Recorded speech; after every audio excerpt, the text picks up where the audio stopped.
Xin chào tất cả các bạn nha. À, mình cũng thấy một cái câu hỏi của một bạn comment trong cái video clip của mình. Sau khi mà xem cái video clip mới nhất về đài SBS nói chuyện với đại luật sư N15 thì mình biết rằng có rất nhiều bạn cảm nhận là mình không có đủ khả năng, hoặc là thấy sao nó khó quá, nó không phải như những ban đầu mà mình suy nghĩ. Xin lỗi các bạn. Là bởi vì thứ nhất, trước khi chính phủ họ chưa có công bố thì đó chỉ là một cái sự dự thảo nằm trên cái bàn. Nhưng mà khi dự thảo thì chúng ta chỉ có sự suy đoán, cũng là chưa có rõ ràng. Nhưng bây giờ chính phủ đã công bố rồi, thì trong cái công bố này á, trước cái công bố công bố trước thì có những luật sư họ nói là sẽ không cần cái gì cả. Nhưng mà luật lúc nào cũng có cái sự sửa đổi cho nó hoàn thiện khi đã ra một cái visa. Các bạn biết á, là khi mà đã công bố như vậy rồi, nhưng mà để chính thức phát hành, mình nghĩ chắc cũng có sự sửa đổi nữa. Bởi vì Úc ở đây á, là luật sửa đổi liên tục, đổi hoài, đổi liên tục. Hôm nay á, thì cái visa này nó như thế này, ngày mai á, thì nó sẽ có cái sự thay đổi hoài. Để mà khi một cái visa nó phát hành thì nó phải cần những cái yếu tố. Yếu tố thứ nhất là phải về cho chính phủ nó được cái sự là vẹn toàn khi mà hai nước nói chuyện song phương với nhau. Mình ví dụ giống như là Úc nói chuyện với Việt Nam, thì khi mà hai nước nói chuyện với nhau thì cũng phải có cái sự bàn luận với nhau để mà có một cái thống nhất giữa hai chính phủ nói chuyện với nhau, một cái thống nhất để mà tuyển người qua bên Úc làm. Nhưng mà khi qua bên Úc làm thì có nghĩa là cái công dân của một nước Việt Nam đi qua đây làm, thì chính phủ Úc cũng phải đảm bảo công dân của Việt Nam như thế nào nữa.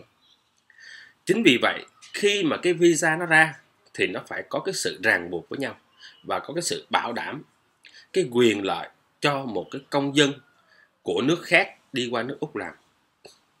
Để vì nếu như mà đó là một cái sự gì, một cái sự tạo cái sự uy tín, yên tâm cho hai nước khi nói chuyện với nhau.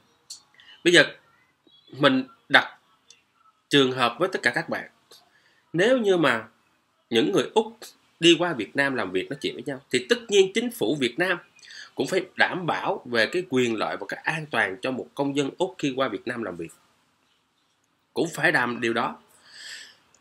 Và tất nhiên sẽ có những cái điều luật và những cái quyền để bảo vệ những cái công dân của nước đó đi qua một nước khác làm việc. Thì chính vì vậy nó mới có những cái điều kiện ràng buộc trong cái visa.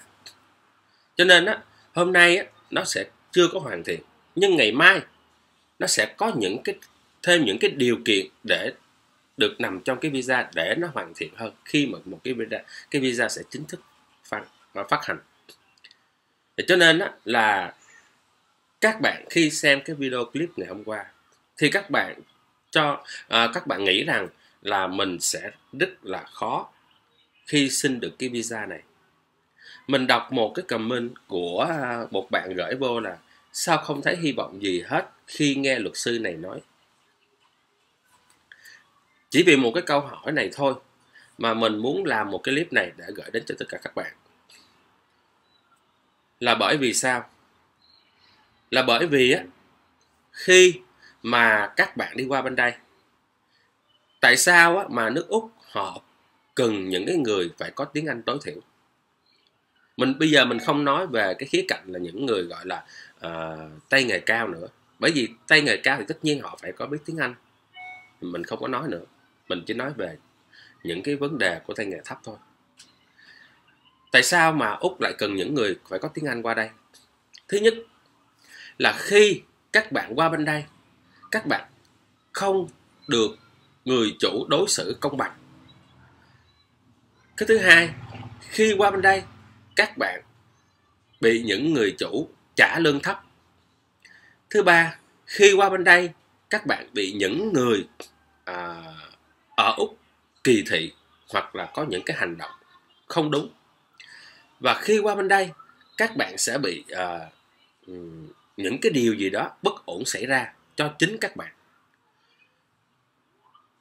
Nhưng giả sử những cái điều đó nó sẽ xảy ra cho tất cả các bạn, thì các bạn phải ít nhất có tiếng Anh để gọi lên Fair Work, để nói chuyện với Fair Work. Tại vì Fair Work họ không muốn nghe qua một người khác, và Fair Work muốn nghe chính từ những cái gì bạn nói, thì họ mới hiểu và cảm nhận được là bạn đang bị đối xử không đúng. Cho nên là tại sao nước Úc họ cần những người xin visa này phải có tiếng Anh tối thiểu. Bởi vì điều này sẽ bảo vệ cho tất cả các bạn. Khi các bạn qua một nước mà các bạn không biết tiếng Anh thì các bạn sẽ rất là bị thiệt thòi. Và họ không muốn, người Úc họ không muốn là các bạn đi qua bên Úc này bị thiệt thòi, sẽ ảnh hưởng đến cái sự ban giao song phương của Úc và Việt Nam khi đã có cuộc nói chuyện về cái visa này rồi. Thì nước Úc họ không muốn điều đó. Chính vì vậy tại sao mà có những điều bổ sung và cái điều luật trong visa này là cần các bạn phải có tiếng Anh tối thiểu. Xin lỗi các bạn. Và một cái điều nữa là mình thấy có một cái comment của các bạn là nghĩ rằng sẽ không có Việt Nam tham gia trong cái chương trình này. Đó là hoàn toàn không phải.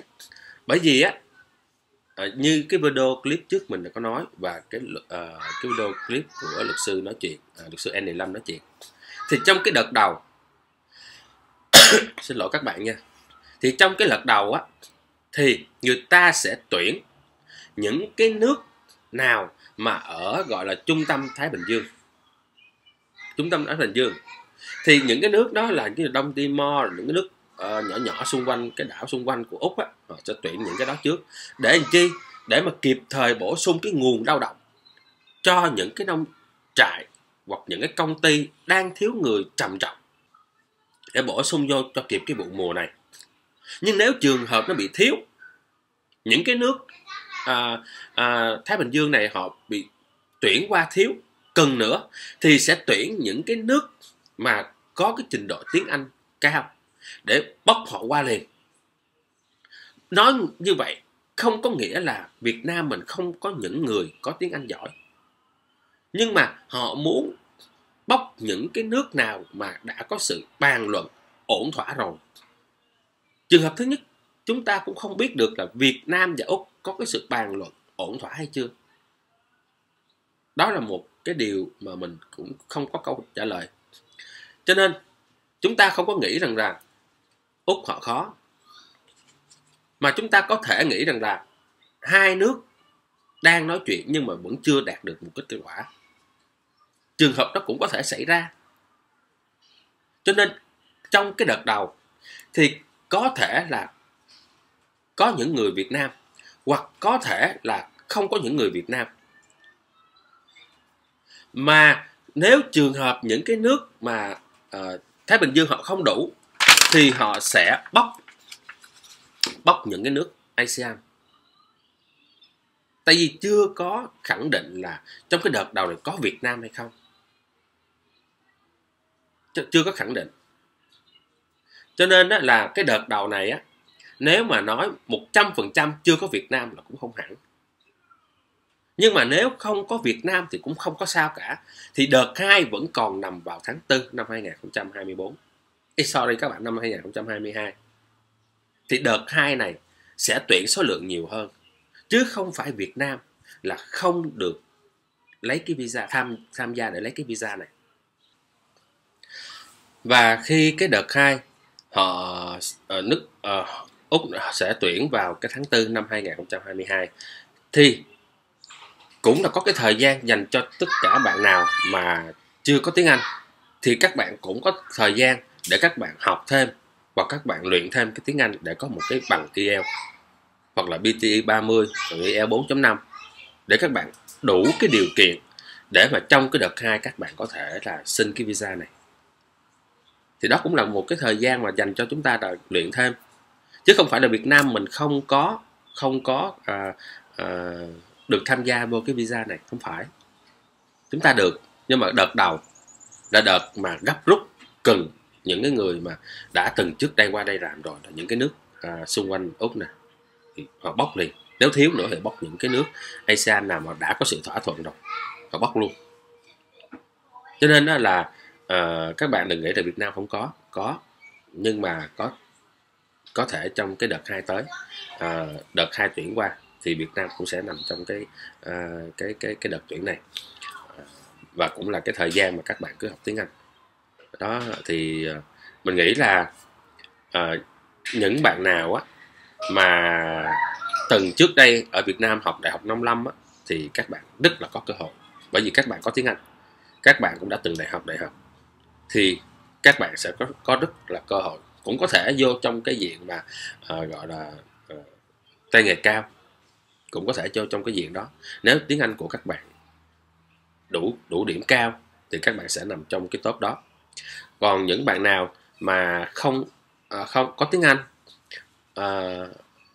không có bằng cấp nhưng mà vẫn học để lấy tiếng Anh, thì các bạn có thể nằm trong cái diện tay nghề thấp. Tại vì tay nghề thấp thì các bạn cần cái tiếng Anh rồi, nhưng mà cái kinh nghiệm của các bạn thì các bạn biết về cái nông nghiệp, biết về cái này kia, nhưng các bạn không có bằng cấp.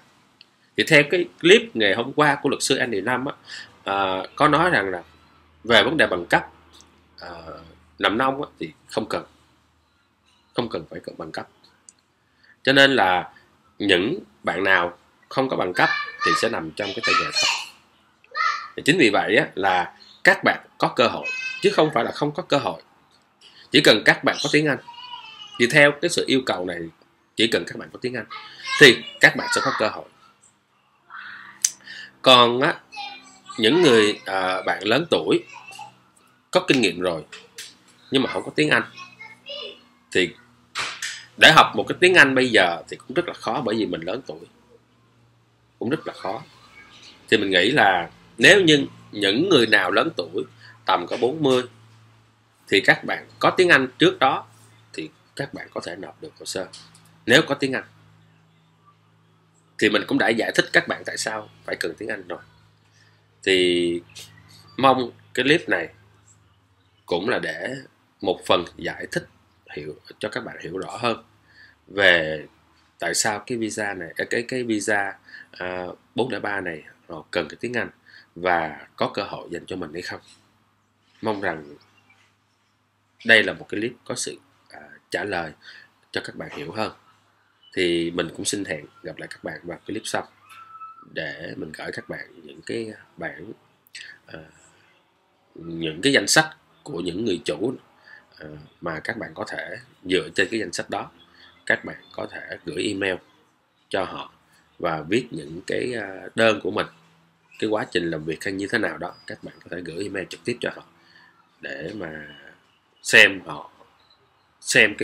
cái hồ sơ của mình hoặc cái đơn của mình có là cần mình hay không. Thì mình cũng xin kết thúc video clip này ở đây nha. Hẹn gặp lại các bạn vào video tiếp tới của mình. Xin thân ái và chào tạm biệt.